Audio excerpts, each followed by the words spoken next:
Howdy, partners. What's going on? This is Jason, and you are watching Ray of Light Tarot. I hope everyone's having a nice hump day. It is Wednesday down south.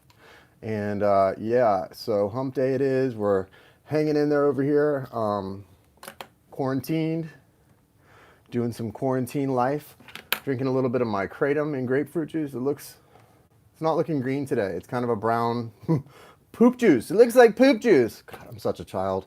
No, this is really good. It's red Bali no, white Bali kratom in red grapefruit juice, and it's really good. Gives you a little bit of an energy boost, and so we like an all natural energy boost around here. I'll tell you that. And so I'm working that. We're going to do our Huna prayer today, but before that, it is hump day. So what does that mean? It means Wednesday wisdom. Hey, Danielle, nice to see you. Wednesday wisdom. We're going to do a little Wednesday wisdom up in here. Happy hump day to you. I love when people tell me happy hump day. It's hump day. So I need some product in my hair or a hat. I don't have any product around in front of me, so I'm going to grab a hat.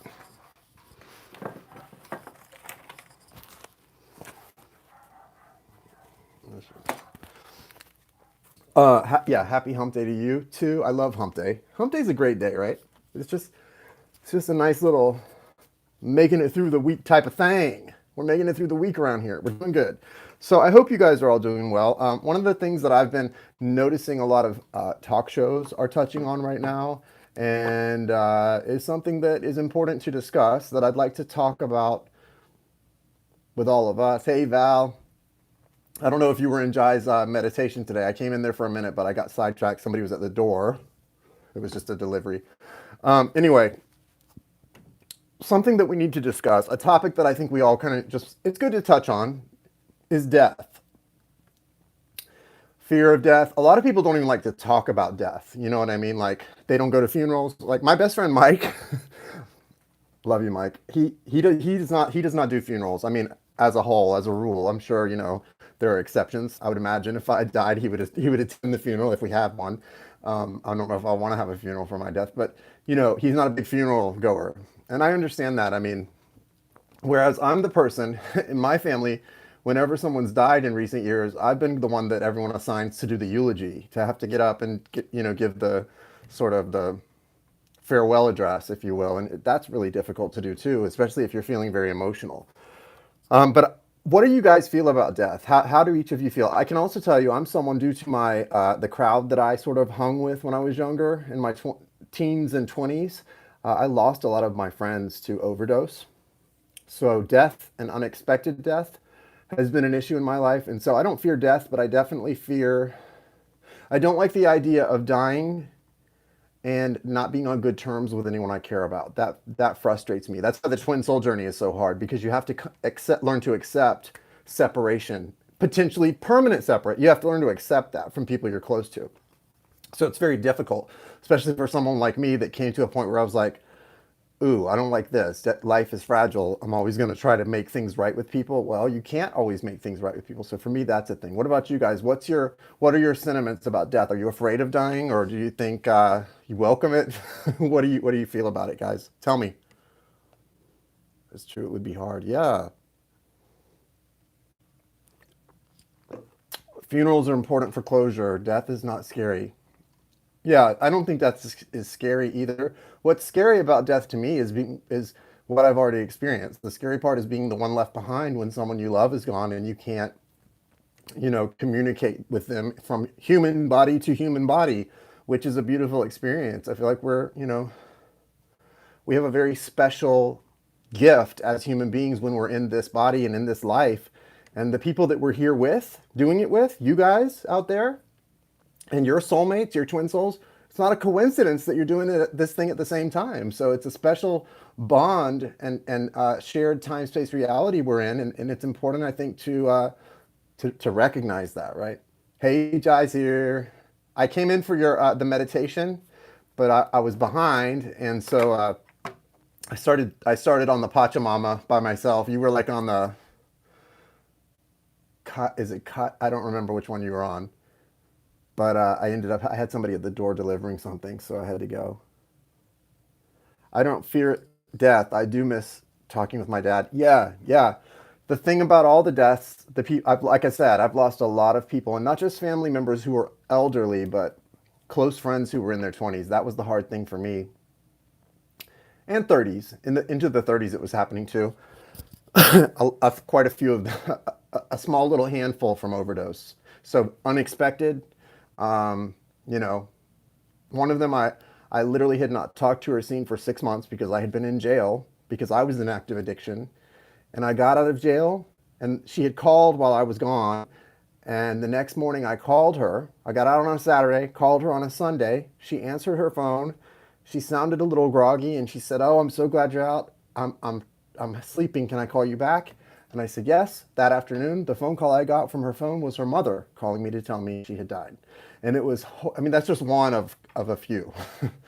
That was bad. That was tough on me because I couldn't make things right. I felt like things between us weren't right and I couldn't make them right. And so that's what's frustrating. That's what I fear sometimes. And I think that's why in my twin soul experience, I was the chaser for a long time because I'm not a person who likes even the idea. Even if I'm in the right, I'm going to be quick to apologize and forgive because I don't like the idea of losing people that and not being able to make things right. But see, that's why lessons come in life. You have to become okay with all of those things surrounding everything, death included, losing people. Some people say I'm not afraid of dying, but I'm afraid of the pain, the physical pain associated with dying. Well, you don't even need to worry about that. You know, you're only going to experience a certain degree of pain before the threshold breaks and you're going to go into a different zone. And that's something that can be managed also. But if you're fearing it, there's going to be things you're going to have to deal with on the way there, I think. What about wondering what happens when you die? That seems to be a common thing. Are you guys afraid?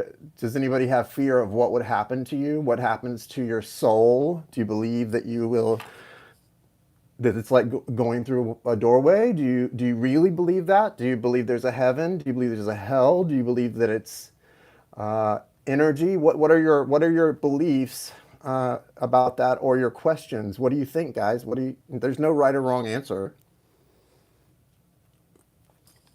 Because the fact is, just like I was talking the other day about labeling a soulmate, the fact is we all have beliefs and we all have strong held ideas based on our experience of what's going on there. But the fact is none of us are God incarnate, source energy, and not this part that doesn't know. We don't know. We don't have the facts. We don't have facts.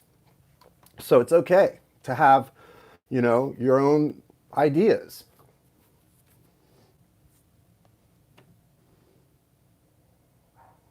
Right, right, right.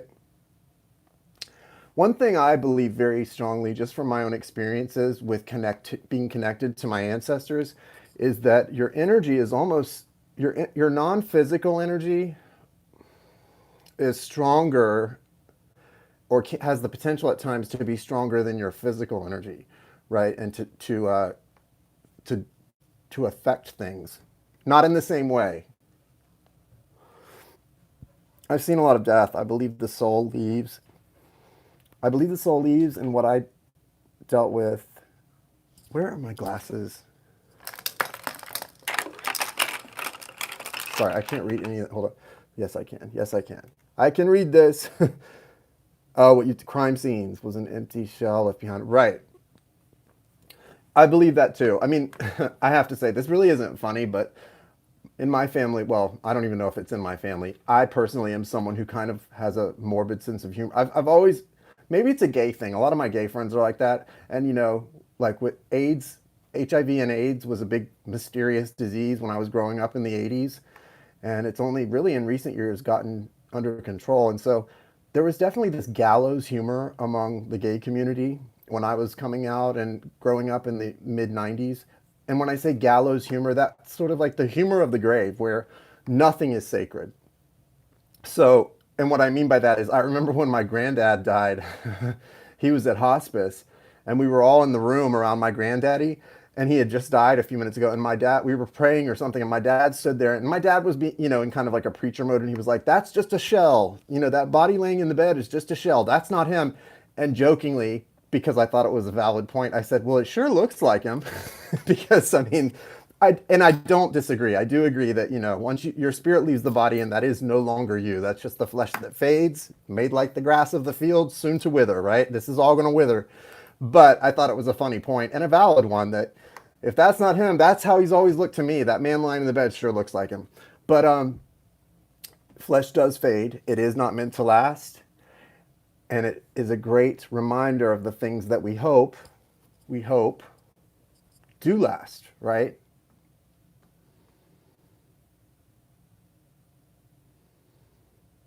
Yes, I had a great aunt who I was beside, who actually, it felt like she waited to die until I was there. She was under hospice care as well, and in fact, she lived in the beach cottage next door. That was her home, and uh, we were all taking turns with her, and we of course had a nurse around the clock with her. But she wanted to die at home, and I left to go eat dinner, and just the nurse and I think my mom was there with her, and I came back, and the minute I walked in and sat down, she finally took that last, she did the death rattle, as they call it. And that was it. She went, sat down and held her hand, and she did. So I kind of felt like she was waiting for me to be there to feel, to sort of let go. Because she and I were very close. She didn't never have any children. And I was almost like her child, so that was special. I was also there with my dad's mother, my grandmother, in the hospital when she passed away. And it was a very special moment as well. I don't like, it's not something I really want to do, but I seem to be surrounded by those kind of experiences. I remember seeing my grandma's dead body and knowing that yeah, absolutely, she wasn't there anymore. Like I felt no connection to her body. Yeah, exactly. And that's the truth, right? Like that's the truth. There's a certain knowing about things like that. And I actually agreed 100% with what my dad was saying. Like that is no longer him. But my dad and I have a funny relationship. I kind of like to give him a hard time. So that was my response. Well, it sure looks like him. Sure looks like him, Daddy. Anyway, I do agree. For me, it's and not only that, as people, but I also knew that she wasn't gone. She had just gone somewhere else. Right. It's that body suddenly is not animated anymore, right? The breath of life is no longer within that corpse, but at the same time, all the feelings associated with that person and your connection didn't go anywhere. The feelings, it's like the nonverbal communication we have with people, that those of us who are really awakened, you're very aware of it because you think about it a lot. That nonverbal, she was just gone from the body, right? That nonverbal communication we have with our loved ones, it doesn't stop when they're dead. At least in my experience, it doesn't stop. Now, it doesn't replace, and it can't replace. Like I said, for me, one lesson I learned is there's no replacing the gift of having the in the flesh experience of making things right. So my best friend, when she passed away, that still sort of hung with me. In fact, I had dreams. They started about 6 months after she died, where she was I don't know if it was that she was really looking for guidance, but she was coming through to me in my dreams, really confused, really upset, scared, and it was a tough time. One of the reasons I moved out of my condo and don't live in my condo anymore is because I felt it was haunted and it was really affecting me. She was waking me up around 3:30 every morning, and just some weird stuff. Some weird stuff happened, but so there is always that non-verbal, non-physical communication type of energy there, but it's not the same. There's a certain regret when someone leaves, and because you realize this incarnation is done now. Anything we had the opportunity to do with each other in this incarnation, we no longer have the opportunity to do. That opportunity has passed, and but that's what makes being a human very sacred too, is that you get an opportunity and it doesn't last forever, right? That's what makes it special to experience the things we experience. That the fact that we're mortal makes everything more special, makes everything more beautiful. And so there's that too. And so I've learned to really appreciate that. Yeah, I really believe that too. I don't remember connecting with your dad, but I'm sure I did. I mean, I have these amazing moments, and I'm not. It's so funny because I'm not somebody who feels connected a lot of the time to the other side. in that way. But it's weird when those moments come. They're just, I'm not expecting it. I'm not trying. It's not something you, if somebody asked me, how do you do like about mediumship? I would be like, I don't know, because I don't try to do it. It's not an effort thing. It's just the intent is to stay connected and to be listening, to be an active listener. And when you're actively listening and I'm connecting to your energy, that's what, so it's not that I'm connect. That's what it is. It's not that I connect to your father, just like with Sparky the other night. It's not that I connected to her uncle, her dad, her great grandmother, her mother. You know who I connect to? I connect to you. I connect to Sparky. And by connecting to you, I'm able to connect to your dad because your dad's all around you. That energy is all around you. By connecting to Sparky, I'm able to connect to her ancestors because their energy was all around her. It's really weird how it works. He was persistent. Yeah. So obviously, if your dad was really persistent in that moment, I think that there's obviously there's a need for you to really be listening because he's around you, not around me, and that means if he was persistent, if his energy felt persistent right then, there's some kind of a message that he's really wanting you to get, and it's not about his life, right? It's about your life. These ancestors that stay attached or surround us after they're gone, they're trying to help us accomplish something. They're trying to help us to do something in our lives. So that's what's really cool. Hey Kay, good to see you. Everybody, you need to follow my friend Kay Moon. She is really, really, and Jai, well, you guys know Jai, Channel for Grace. Kay Moon's also a really good astrologer and a great friend. We've become really close recently.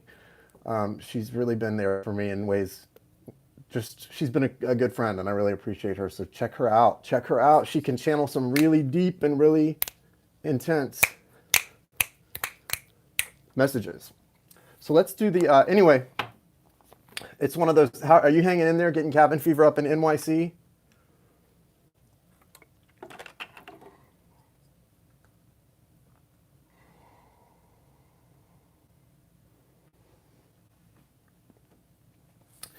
My aunt, my aunt died at age 40. I think she was 40. Was she 44 or 46? She had breast cancer, and her daughters were 10 and 12 when she died. It was just a tragic time. And she promised them, if there's any way I can connect to you or communicate with you from the other side, I promise I will. And I don't know if they've really ever felt or experienced anything, you know, undeniable, but they've definitely had some beautiful experiences feeling connected to her. Thanks, Kay. You're easy to be a good friend to.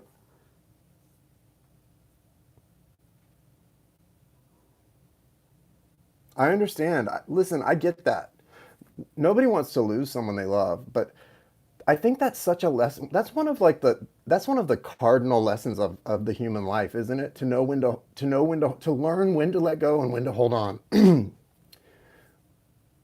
There's such a fine line. There's such a fine line, and there seems to be a gray area, but it's so important to learn when to hold on and when to let go. I know. I think if I'm over it here, and it's not nearly as difficult here, I can't imagine being in the city where you don't really have anywhere to go.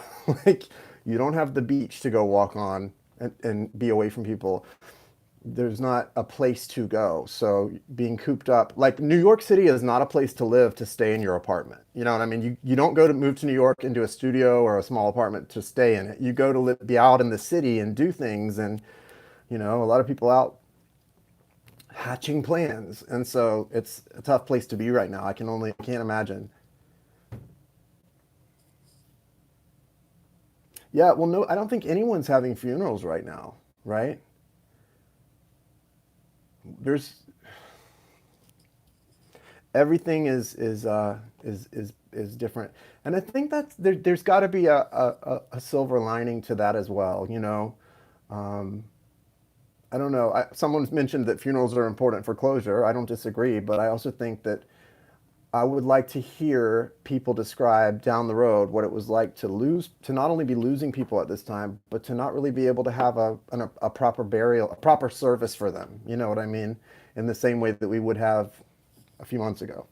So it's a really, and how that experience can be hard, but as well as how that can be good for you in other ways, right? So yeah, I think it's just good to think about these things and talk about these things because I feel like right now is a time to do a lot of things that we normally would avoid doing, right? that you can do either on your phone, on your camera, in your studio, somewhere private where you're not interacting with people, or from home, because we go through life, in that rat race. I think of things just all moving in like fast forward, and this is a really good time to sort of stop, learn to deal with yourself, right? I know one thing I can say about myself recently that I've noticed is I've been more reactive than I like to be the past couple of days. Okay, I've been more reactive. My emotions have been just under the surface, where if someone comes at me the wrong way, ooh, I bite. And I don't mean like I bite back. And I've hurt some feelings recently, but you know what? That's life. That is life. And I didn't mean to. Well, kind of I did in the moment, but I'm sure they didn't mean to provoke. It just is. But the best thing is to be able to observe it. Instead of being hard on yourself for whatever it is that you're learning, just be glad that you're someone who's observing it and aware of it. Because so many people clearly walk around without even any awareness about how they behave. So it is what it is. Hey, KB, nice to see you. So yeah, I definitely understand that. I think it is a lot of letting go, but that's a big lesson, isn't it, you guys? Like, to learn when to hold on and when to let go. So we're about 20 minutes in. It's time to do the prayer and get out of here. I'm going to be live tonight, guys, for Hump Day Live. We'll play some games and have some fun, give away some mini readings. And so if you want a chance to try to win a mini reading tonight, come on in and hang out. If you want to purchase one, that's always available too. It's $20. But we're going to be giving them away mostly too. So we'll do it all. We'll just have a good old time. Hey, Melanie, nice to see you. I believe that too, Mary, but I would, based on the depth of the kind of conversation we're having, I would be so audacious as to say that you may not feel that way when someone you're really close to is just about to die.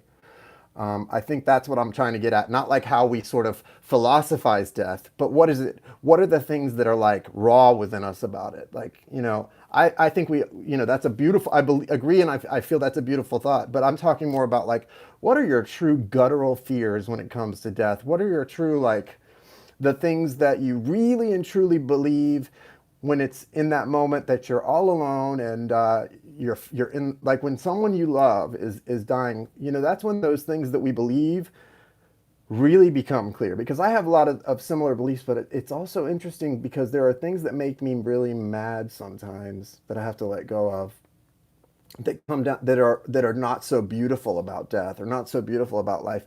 And I think this is a great time for us to get at the heart of those things, like really look at those things and deal, you know.